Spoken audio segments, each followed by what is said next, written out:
Hi, this is Jared Pollock, founder of Entree Results and author of Entree Balance. Excited that you're here watching this video and also listening to this podcast. This is not only a video, but a podcast. I have a lot of pressure on me because there's a lot of people that are listening. I have a lot of friends and fans and people in the business community out there, and I really want to add value on this video and this podcast. And here's the thing. There's a problem, a major problem out there about how to get results through people. And I see this in the small business community over and over and over again. In terms of my coaching sessions, this is a huge part of what I do. And if you own a small business or if you're a self-employed professional, and you have people that report to you, whether it's vendors or kind of a team of outsourced people, or whether you have employees, this is a problem for many businesses. And here's the problem. Here's the challenge that we have to face.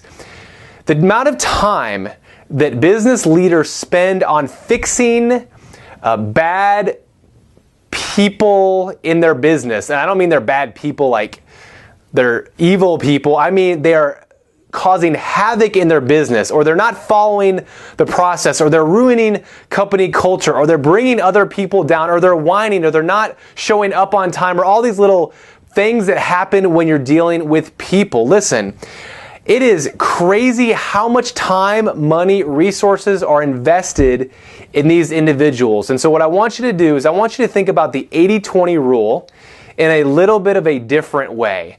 Pareto's principle, or the 80-20 rule, Pareto's garden, it's a well-known business maxim. You probably have heard leaders use it, consultants use it, coaches use it. It's just been out there for a while, and it's very good, and it's very true. And it's also used in a variety of different ways. You know, one way might be 80% of your sales come from 20% of your best clients. That's one way to use it. It could be 80% of the things you do as a leader are low value activities, and only 20% of what you do are considered high value. That's another way to look at the 80-20 rule, or Pareto's principle.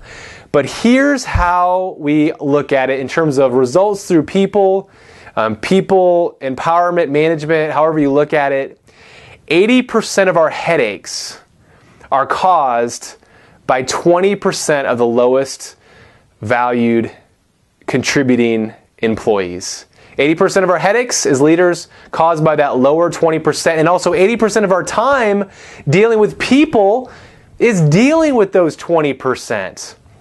And I remember early on in my sales career, I was naive, first of all, in terms of what I was doing, but I was really good at what I was doing at the time, but I was a little bit naive, and I was working really hard, and I love learning about sales. I went through sales training, just understanding a whole bunch, and I was out in my territory selling over and over and over again, and thankfully achieving a great degree of success early on. Well, I felt kind of neglected out there.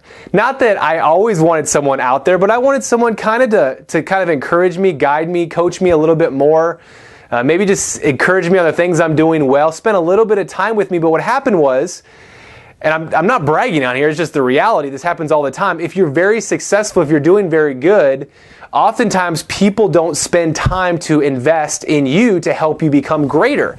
And that was the case with me. I was already very high level, but people that were my managers at the time, they were focusing their attention on someone else. And I remember thinking I had another friend who was new as well to this industry, also naive, but unfortunately not good at all at what he was doing.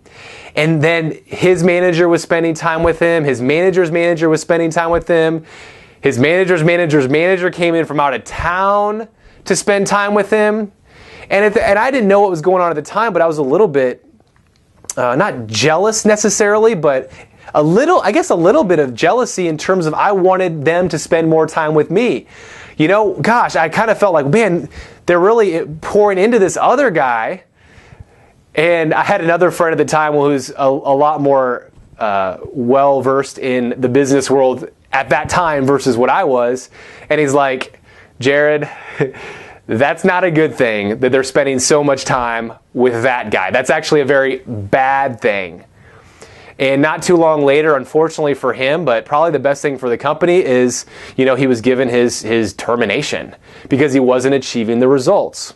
And the point about that whole thing is that most of our time as leaders, as managers in organizations is spent dealing with the low value, the problems, the challenges. And what we need to do is we need to flip it around.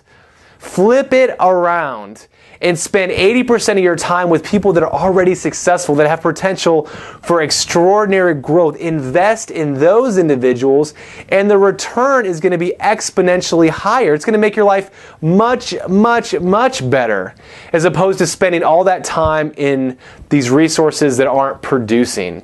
That is definitely a huge mistake. And a couple things to think about to make it easier. Number one, from a process standpoint, you have to have clear expectations for your people. You have to have good training up front, and then you have to hold people accountable. And in some ways, unfortunately, as small business owners, usually they are quick to hire and slow to fire.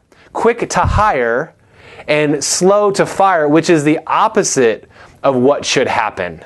What really should happen, it's going to help you and I not invest so much time on the low value people, is up front, invest tons of time on interviewing people, giving assessments, maybe give some practical applications of what they would be doing, have them ride around with you, have them check out the office environment, do everything you can to put them on sort of a test or a trial run before you bring them on full time. That is one thing that I wish more small businesses would do, but what happens is they get low staffed, they need someone, they hire someone quickly, and then they end up spending all their time on the back end with these challenges. And the other thing would be slow to fire. We don't want to be slow to fire. It's actually the opposite. You want to be slow to hire and quick to fire. Now, quick to fire almost sounds really negative, and it's not that you don't you put a lot of time in the training and the hiring up front, but what happens is a lot of times after all that training, you have a process, someone's not succeeding over and over and over again. It's just not a good fit. The talents are not meant for your company. They can be better served by that person utilizing their talents in a different company that would be a better fit for them.